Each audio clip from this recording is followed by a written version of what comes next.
नमस्कार विद्यार्थी मित्रांनो, तुमचं स्वागत आहे माझ्या YouTube channel maths academy by Sudhir मध्ये. मित्रांनो, आजच्या व्हिडिओ लेक्चर मध्ये आपण स्टडी करणार आहोत half range cosine Fourier series दिलेल्या फंक्शनची कशी कॅल्क्युलेट करायची. हे खूप महत्त्वाचं एक्झाम्पल आहे. पेपर मध्ये हे डायरेक्ट क्वेश्चन विचारला जातो आणि आपण आज काय करणार आहे, एक बोर्ड एक्झाम्पल सॉल्व्ह करणार आहे जे समर 25 च्या बोर्ड एक्झाम मध्ये 6 मार्क साठी विचारलेलं आहे. ठीक आहे, सो बघूया दिलेल्या फंक्शनची Fourier cosine series, half range Fourier cosine series कशी कॅल्क्युलेट करायची. सो बघा, इथं आपल्याला या एक्झाम्पल मध्ये कुठल्या फंक्शनची फुरियर कोसाइन सिरीज कॅल्क्युलेट करायची आहे. F of X is equals to pi minus X in the interval 0 to pi. आता हे लक्षात ठेवा, ज्यावेळी पण तुम्हाला हाफ रेंज फुरियर कोसाइन किंवा साइन सिरीज कॅल्क्युलेट करायची असेल त्यावेळी इंटरवल जो असणार आहे तो 0 टू पाय मध्येच असणार आहे. हे ऑलवेज लक्षात ठेवा. ठीक आहे, मग बघूया. सो पहिल्यांदा काय करतो, दिलेलं फंक्शन लिहून घेतो ज्याची आपल्याला half range Fourier cosine series calculate करायचे. कुठलं फंक्शन आहे, F of x equal to pi minus X over the interval. कुठल्या इंटरवल वरती, 0 टू पाय या इंटरवल वरती. ठीक आहे, आता फुरियर कोसाइन सिरीज कॅल्क्युलेट करायची आहे हाफ रेंज. तो पहिल्यांदा त्याचा फॉर्म्युला लिहून घेऊया. सिंपल फॉर्म्युला आहे, जो आपला फुरियर सिरीजचा फॉर्म्युला आहे तोच, फक्त निम्म्यापर्यंत लिहायचा. कुठंपर्यंत, कोसाइनची टर्म जिथपर्यंत आहे तिथपर्यंत आपला फुरियर सिरीजचा फॉर्म्युला लिहायचा आहे. सो सिंपल आहे, जे आपण प्रिव्हियसली स्टडी केले तेच आहे, फक्त फॉर्म्युले व्यवस्थित लक्षात ठेवा.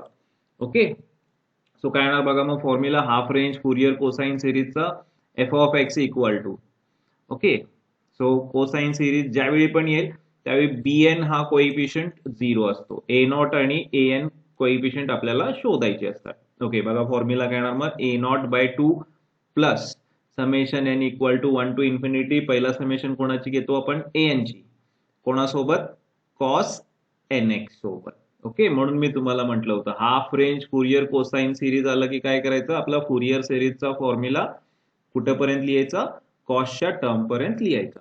पुढची टर्म काय असणार आहे, 0 असणार आहे. सो आपण bn ची टर्म लिहायची नाही.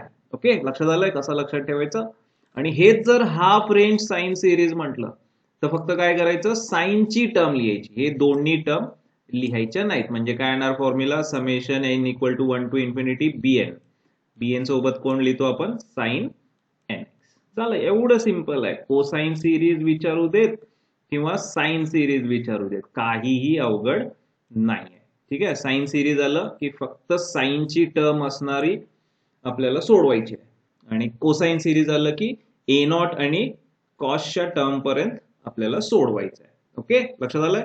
मग आता आपण सोडवूया हे हाफ रेंज कोसाइन सिरीज. याला इक्वेशन नंबर 1 अज्युम करतो मी. या फंक्शनची जर मला half range cosine series obtain करायची असेल तर पहिला काय शोधायला लागणार, ए नॉट. नंतर काय शोधायला लागणार, an. हे दोन फोरियर कोइफिशियंट. मग आता ए नॉटचा फॉर्म्युला काय असतो बघा. पहिल्यांदा आपण काय लिहितो, कॉन्स्टंट बाहेर लिहितो. आता ही ट्रिक लक्षात ठेवा, ज्यावेळी पण तुम्हाला इव्हन, ऑड किंवा हाफ रेंज साइन किंवा कोसाइन सिरीज कॅल्क्युलेट करायला सांगतील त्यावेळी इंटिग्रेशनच्या बाहेर हा कॉन्स्टंट ऑलवेज 2 बाय पाय असतो. ओके, फक्त फुरियर सिरीज सांगितलं तर कॉन्स्टंट असतो 1 बाय पाय. हे डिफरन्सेस लक्षात ठेवा, बाकी या टॉपिक मध्ये काही नाही. फुरियर कोसाइन, हाफ रेंज किंवा साइन सिरीज विचारलं तर कॉन्स्टंट कुठला लिहायचा बाहेर, 2 बाय पाय. बाकी आता पुढचं सगळं आहे तसं. आता काय घ्यायचं, इंटिग्रेशन ओव्हर दी लिमिट. काय आहेत लिमिट, 0 टू पाय. ओके, कोणाचं इंटिग्रेशन घेतो आपण, ए नॉटच्या वेळी एफ ऑफ एक्स दिलेल्या फंक्शनचं विथ रिस्पेक्ट टू एक्स. ठीक आहे, सो ए नॉटचा फॉर्म्युला मिळाला. आता ह्याच्यामध्ये फंक्शनची व्हॅल्यू लिहू आणि ते इंटिग्रेशन सोडवू, मला ए नॉटची व्हॅल्यू मिळेल. So A not equal to 2 by pi आहे तसा, इंटिग्रेशन 0 टू पाय. कोणाचं घ्यायचं, एफ ऑफ एक्स. मग आता आपला एफ ऑफ एक्स काय आहे बघा, pi minus x. So f of एक्सच्या जागी आपण काय लिहूया, ते function pi minus x. Integrate करायचं with respect to x. Simple integration आहे, काही अवघड नाही. So A not equal to 2 by pi आहे तसा.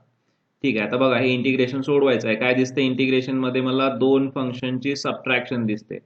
आपल्याला माहिती आहे इंटिग्रेशन मध्ये ऍडिशन किंवा सबट्रॅक्शन आली तर आपण काय करतो, प्रत्येकाचं इंटिग्रेशन सेपरेटली कॅल्क्युलेट करतो. पहिल्यांदा कोणाचं इंटिग्रेशन कॅल्क्युलेट करणार, पायचं. ब्रॅकेट मध्ये सोडवा, ऑलवेज ऍडिशन सबट्रॅक्शनच्या टर्म या ब्रॅकेट मध्ये सोडवायच्या. ठीक आहे, आता पहिल्यांदा इंटिग्रेशन घेऊया पायचं, नंतर इंटिग्रेशन घेऊ एक्सचं. पाय हा कॉन्स्टंट आहे, एक्स सोडून ज्या काही टर्म्स असतील त्या कॉन्स्टंट असतील, आणि आपल्याला माहिती आहे फॉर्म्युला कॉन्स्टंटचं integration with respect to x काय असतं, के एक्स. आता कॉन्स्टंट आहे पाय, सो या पायचं integration with respect to x काय येणार, पाय एक्स मायनस, आता कोणाचं इंटिग्रेशन घ्यायचं आहे एक्सचं. एक्स हे पॉवर फंक्शन आहे ज्याची पॉवर आहे 1.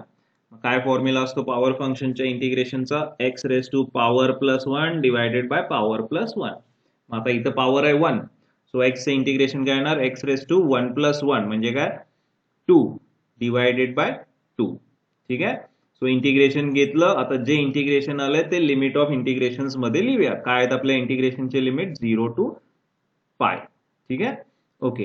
आता काय करायचं, जे काही आन्सर आलंय आपलं इंटिग्रेशन घेतल्यानंतर त्याच्यामध्ये पहिल्यांदा एक्सच्या जागी अप्पर लिमिट लिहायचं, नंतर एक्सच्या जागी काय लिहायचं, लोअर लिमिट. ओके, लक्षात ठेवा, सिंपल स्टेप्स आहेत. सो पूर्ण आन्सर मध्ये सो पहिला 2/पाय आहे तसा. ओके, एक्सच्या जागी आपण काय लिहिणार आहे, अप्पर लिमिट पाय, 2/पाय आहे तसा. करूया सबस्टिट्यूट, अप्पर लिमिट जिथं जिथं एक्स आहे तिथं काय लिहिणार, पाय. मग बघा पहिल्यांदा काय येणार, पाय इंटू पाय म्हणजे काय, पाय स्क्वेअर मायनस, इथं पण एक्सच्या जागी पाय लिहिला, सो पाय चा स्क्वेअर डिवायडेड बाय 2. ठीक आहे, सो आन्सर मध्ये आपण काय केलं, अप्पर लिमिट एक्सच्या जागी पाय लिहिला. ओके, आता काय करायचं, मायनस सेम त्याच आन्सर मध्ये आता काय करायचं, एक्सच्या जागी लोअर लिमिट लिहायचं. काय लोअर लिमिट, 0. सो आता एक्सच्या जागी आपण काय लिहूया, 0 लिहूया. ओके, सो 2/पाय पूर्ण आन्सर मध्ये लक्षात ठेवायचं, 2/पाय आहे तसा. ओके, आता काय करूया, एक्सच्या जागी 0 लिहूया. पाय इंटू 0 म्हणजे काय, 0 मायनस 0चा स्क्वेअर काय असतो, 0, आणि त्याला 2 ने डिवाइड केला किंवा कशाने डिवाइड करा, आन्सर काय येणार, 0. सो लोअर लिमिट जर तुम्ही चेक केलं असेल तर काय आन्सर येतं, 0 मायनस 0 म्हणजे 0, आणि 0 इंटू 2 म्हणजे काय, 0. म्हणजे लोअर लिमिट सबस्टिट्यूट केल्यानंतर ते व्हॅनिश होऊन जातं. ओके, फक्त आपल्याला अप्पर लिमिट सोडवायचं आहे. So A not equal to 2/पाय आहे तसा. आता काय करायचं आहे बघा, पाय स्क्वेअर मधून पाय स्क्वेअर बाय 2 वजा करायचा. आता आपल्याला हे माहिती आहे 1 मायनस 1/2, एक मधून जर अर्धा गेला तर किती राहतो, कॉमन सेन्स, एक मधनं अर्धा गेला म्हणजे काय राहणार, अर्धा राहणार. आता पाय स्क्वेअर मधून पाय स्क्वेअर बाय 2 गेला म्हणजे काय राहणार, पाय स्क्वेअर बाय 2. एक पाय स्क्वेअर मधून अर्धा पाय स्क्वेअर गेला म्हणजे काय राहणार, अर्धा पाय स्क्वेअर बाय 2. ठीक आहे, मायनस 2/पाय आणि 0 मायनस 0 म्हणजे काय, 0. ठीक आहे, ओके. पुढे सिम्प्लिफाय करूया. इथं काय सिम्प्लिफाय होतं बघा, 2 आणि 2 कॅन्सल होतोय, आणि काय होतंय, 1 पाय डिनॉमिनेटरचा 1 पाय न्यूमरेटरचा कॅन्सल होतोय, म्हणजे ए नॉट ची व्हॅल्यू मला काय मिळाली, पाय, आणि 2 इंटू 0 म्हणजे 0. सो फक्त काय राहिलं, पाय. सो ए नॉट या फुरियर कोएफिशियंटची व्हॅल्यू मला मिळाली पाय. ओके, सो हे काय होणार, पाय बाय 2. आपण ज्यावेळी लास्ट स्टेपला ए नॉट ची व्हॅल्यू सबस्टिट्यूट करू त्यावेळी. ठीक आहे, तर नेक्स्ट स्टेप, ए नॉट नंतर काय शोधायचं आहे, एन हा फुरियर कोएफिशियंट. सिंपल आहे. पहिला कॉन्स्टंट कुठला बाहेर लिहायचा, मी ऑलरेडी सांगितलंय, Fourier cosine series, sine series किंवा इव्हन आणि ऑड फंक्शन आले तर कॉन्स्टंट कुठले बाहेर लिहायचा, 2/पाय, आणि नंतर काय घ्यायचं, इंटिग्रेशन ओव्हर दी गिव्हन लिमिट्स, काय ते 0 टू पाय. कोणाचं इंटिग्रेशन घ्यायचं, एफ ऑफ एक्स, कोणासोबत, हा बघा, कोणासोबत इंटिग्रेशन घ्यायचं, कॉस एन एक्स सोबत, ए एन सोबत जो आहे त्याचं इंटिग्रेशन घ्यायचं एफ ऑफ एक्स सोबत, कधी, ए एन कॅल्क्युलेट करताना. ठीक आहे, so integration 0 to pi f x cos N x dx. सिंपल फॉर्म्युले आहेत, लक्षात ठेवायला पण इझी आहे. ए नॉटच्या वेळी फक्त एफ ऑफ एक्सचं इंटिग्रेशन घ्यायचं, ए एनच्या वेळी एफ ऑफ एक्सचं इंटिग्रेशन कॉस एन एक्स सोबत घ्यायचं. ठीक आहे, मग आता एफ ऑफ एक्स ची व्हॅल्यू सबस्टिट्यूट करूया आणि इंटिग्रेट करूया. So therefore a n equal to 2/पाय आहे तसा, integration 0 to pi f of x, काय बघा एफ ऑफ एक्स ची value, pi minus x, bracket मध्ये लिहा. ऍडिशन सबट्रॅक्शनच्या टर्म ऑलवेज ब्रॅकेट मध्ये लिहायची, ही सवयच लिहून ठेवा. नंतर इंटू काय येणार, कॉस एन एक्स. ठीक आहे, आता हे इंटिग्रेशन आपण इव्हॅल्युएट करूया.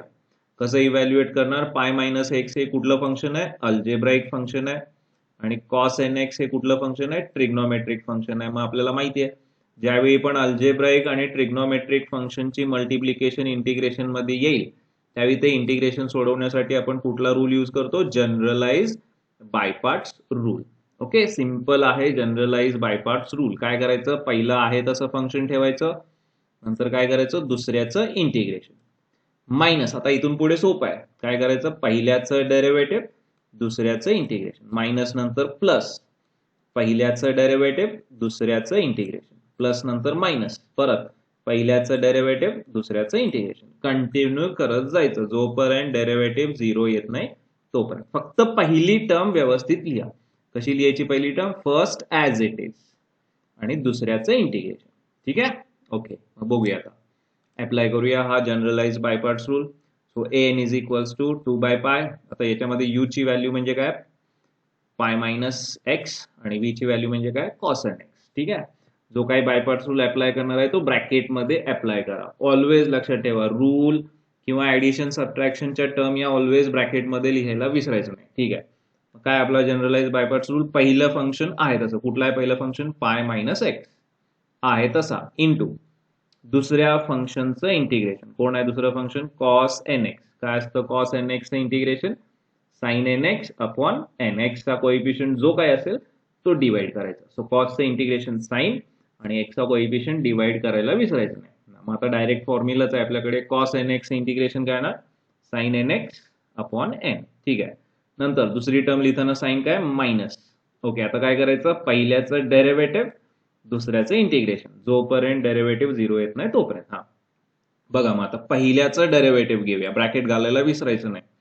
हा पाय काय आहे? हा कॉन्स्टंट आहे आणि कॉन्स्टंटचं डेरिव्हेटिव्ह काय असतं? 0.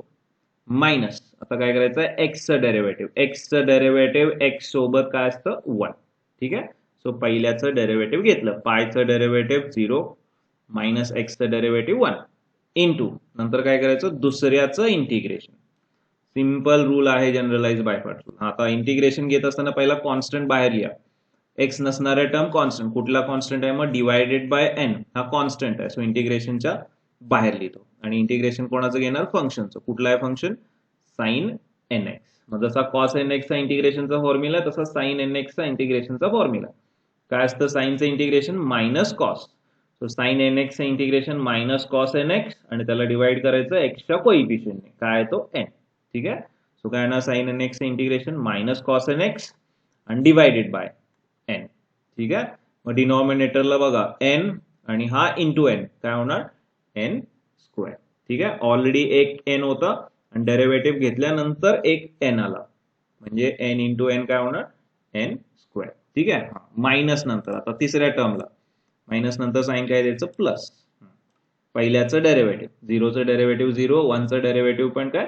0. कॉन्स्टंटचं डेरिव्हेटिव्ह काय असतं? 0 असतं. आणि मी सांगितलं तुम्हाला कॉन्स्टंटचं डेरिव्हेटिव्ह 0 आलं की आपण प्रोसिजर थांबवायची, त्याच्या पुढे generalise by parts rule apply करायचं नाही. आता काय करायचं? जे काही आन्सर आलंय त्याला लिमिट ऑफ इंटिग्रेशन अप्लाय करूया. काय लिमिट ऑफ इंटिग्रेशन? 0 टू पाय. So lower limit 0, upper limit पाय. ठीक आहे, आता काय करायचे? हे लिमिट या आन्सर मध्ये सबस्टिट्यूट करायचे. आन्सर काहीही सिम्प्लिफाय करत बसू नका, टाइम घालवायचा नाही. त्याच्यामध्येच आपण अप्पर आणि लोअर लिमिट सबस्टिट्यूट करायचे. ठीक आहे, पहिला या पूर्ण आन्सर मध्ये जिथं जिथं एक्स आहे तिथे तिथे काय लिहूया? Upper limit. काय आहे ते? पाय. एक्सच्या जागी आपण काय लिहिणार? अप्पर लिमिट पाय. मग बघा काय येणार? 2 बाय पाय ब्रॅकेटमध्ये. पहिला इथं पाय मायनस पाय, ऍडिशन सबट्रॅक्शनची टर्म ऑलवेज ब्रॅकेटमध्ये लिहायची, इनटू इथं आता एक्सच्या जागी पाय म्हणजे काय ना? साइन एन पाय डिवायडेड बाय एन. हा, तर नेक्स्ट इथं हे सिम्प्लिफाय करतो मी. 0 मायनस 1 म्हणजे काय? मायनस 1. आता बघा minus minus plus plus minus काय येणार? मायनस. सो 3 मायनसची मल्टिप्लिकेशन केल्यावर साइन काय आलं? मायनस. ओके, 1 नाही लिहिलं तर चालतं. मग राहिलं काय? कॉस एन आणि एक्सच्या जागी काय लिहिणार? पाय न्यूमरेटरला. कॉस एन पाय आणि डिवायडेड बाय एन स्क्वेअर डिनॉमिनेटरला. ठीक आहे, सो पहिल्यांदा काय केलं? जे काही आन्सर होतं त्याच्यामध्ये जिथं जिथं एक्स होता तिथं तिथं पाय लिहिला. ठीक आहे, आता मायनस काय करायचं? सेम त्याच आन्सर मध्ये आता काय करायचं? जिथे जिथे एक्स आहे तिथे तिथे लोअर लिमिट 0 लिहूया. एक्सच्या जागी 0 लिहू. सो बघा काय येणार? 2 बाय पाय आहे तसा ब्रॅकेटमध्ये एक्सच्या जागी 0 म्हणजे पहिली टर्म काय येणार? Pi minus 0 into sine N into 0 म्हणजे 0, सो साइन 0 अपॉन एन. परत तेच minus minus plus, plus minus काय येणार मायनस. ओके, 1 नाही लिहिलं तर चालतो आणि एक्सच्या जागी 0 लिहिला. सो कॉस n इंटू 0 म्हणजे कॉस 0 आणि डिवायडेड बाय काय n स्क्वेअर. ठीक आहे. सो प्रत्येक ठिकाणी आपण एक्सच्या जागी लोअर लिमिट लिहिलं आणि आपल्याला हे मिळालेलं आहे. आता काय करूया, हे सोडवूया. आपल्याला जे फॉर्म्युले माहिती आहेत ते वापरून. फुरियर सिरीज मध्ये मी तुम्हाला ऑलरेडी सांगितलंय, साइनची टर्म दिसली की ती ऑलवेज काय असते, 0 असते. फक्त कॉसच्या टर्म सिम्प्लिफाय करायच्या आणि तुम्हाला रिक्वायर्ड जो काही फुरियर कोइफिशियंट असेल तो मिळून जाईल. ओके, एवढं सोपं आहे फुरियर सिरीज. फक्त व्यवस्थित रिप्रेझेंट करा, न गडबड करता सोडवा. ओके, आता हे साइन पायची व्हॅल्यू 0 मी आता सांगितलं. नंतर कॉस एन पायची व्हॅल्यू काय -1/n. ही व्हॅल्यू व्यवस्थित लक्षात ठेवा, बऱ्याच वेळेला आपल्याला यूज करायला लागते. कॉस एन पायची व्हॅल्यू -1/n. नंतर साइन 0 ची व्हॅल्यू 0, साइनची टर्म म्हणजे 0 आणि कॉस 0 ची व्हॅल्यू काय असते 1. ठीक आहे, या व्हॅल्यू पाठ पाहिजेत, बाकी काय अवघड नाही. So an equal to 2/π bracket मध्ये. आता 0 येणाऱ्या टर्म मी लिहिणार नाही. पाय मायनस पाय म्हणजे काय 0 आणि 0 इंटू एनिथिंग काय असतं 0. पुढे आपल्याला सोडवायची गरज नाही. सो 0 इंटू एनिथिंग काय असतं 0. नेक्स्ट मायनस काय कॉस एन पाय, काय बघा व्हॅल्यू कॉस एन पायची -1/n डिवायडेड बाय काय येणार n स्क्वेअर. फक्त कॉसच्या टर्म सोडवायच्या आहेत, साइनच्या टर्म या 0च येणार. ठीक आहे. पुढे -2/π ब्रॅकेट मध्ये. परत हे मला माहिती आहे साइन 0, पाय मायनस 0 हा 0 होत नाही, पाय मायनस 0 म्हणजे पाय. पण मला काय माहिती आहे, साइन 0 ची व्हॅल्यू माहिती आहे. साइन 0 काय असतो 0 असतो आणि 0 इंटू एनिथिंग परत काय येतं 0. सो पहिली टर्म परत 0 झाली. मायनस कॉस 0, काय व्हॅल्यू कॉस 0 ची 1 आणि डिवायडेड बाय n स्क्वेअर. ठीक आहे. सो सोडवलं, व्हॅल्यू सबस्टिट्यूट केल्या. आता सिम्प्लिफाय करूया. सो an इक्वल टू, आता काय करायचं, हा 2/π ब्रॅकेट मधल्या दोन्ही टर्मला मल्टिप्लाय करायचा. सिमिलरली हा -2/π ब्रॅकेट मधल्या दोन्ही टर्मला मल्टिप्लाय करायचा. बघा 2/π 0 ला मल्टिप्लाय केला तर काय येणार 0 येणार. सो 0 ची टर्म मी लिहित नाही. आता 2/π या -1/n/n² ला मल्टिप्लाय करायचं. पहिल्यांदा आपण ऑलवेज साइन लिहितो कुठल्याही टर्मचं. सो प्लस मायनस म्हणजे काय ना मायनस.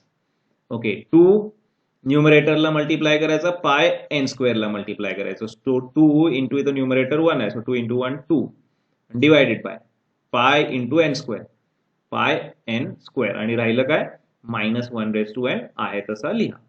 ठीक आहे, लक्षात आलं. 2 इंटू -1/n म्हणजे आहे तसं 2 इंटू -1/n. फक्त मी -1/n लिहिताना सेपरेट लिहिलंय चांगलं दिसावं म्हणून. आणि पाय इंटू n² म्हणजे काय पाय n². ठीक आहे. ओके, तर सिमिलरली पुढचा ब्रॅकेट सोडूया. -2/π दोघांना मल्टिप्लाय करूया, पहिला 0 ला आणि नंतर -1/n² ला. 0 ला मल्टिप्लाय केलं तर आन्सर काय येणार 0 येणार. सो ती लिहित नाही. ओके, दुसरी टर्म मायनस मायनस काय प्लस. आता काय करायचं आहे 2/π 1/n² ला मल्टिप्लाय करायचं म्हणजे 2 1 ला मल्टिप्लाय करणार, पाय n² ला मल्टिप्लाय करणार. So 2 into 1 2 divided by pi into n² म्हणजे काय पाय n². ठीक आहे. सो ब्रॅकेट पण सिम्प्लिफाय केले. सिंपल मॅथमॅटिक्स आहे. सो an इक्वल टू, आता जरा ऑब्झर्व करा या दोन्ही टर्म, याच्यामध्ये एक टर्म कॉमन आहे. कुठली टर्म कॉमन आहे दोन्हीमध्ये काय दिसतंय सेम 2/πn². पहिल्या टर्म मध्ये पण आहे, दुसऱ्या टर्म मध्ये पण आहे. काय करूया मग तो आपण कॉमन घेऊया. सो 2/πn² कॉमन घेतला. सो आता रिमेनिंग टर्म लिहूया. हा, मग आता मी इथं लिहित असताना पहिल्यांदा पॉझिटिव्ह टर्म लिहितो, नंतर निगेटिव्ह टर्म लिहितो. बघा 2/πn² सेकंड टर्म मधून कॉमन घेतला म्हणजे इथं काय राहतं, काही नंबर दिसत नाही, याचा अर्थ तो 1 आहे आणि काय तो प्लस आहे. सो पहिल्यांदा काय लिहितो 1. रिमेनिंग टर्म ऑलवेज ब्रॅकेट मध्ये लिहायला शिका. ठीक आहे. 2/πn² कॉमन घेतला. सो काय राहिलं दुसऱ्या टर्म मधून 1. ओके, तर पहिल्या टर्म मधून 2/πn² कॉमन घेतला म्हणजे काय राहतं मायनस ब्रॅकेट मध्ये -1/n. ठीक आहे.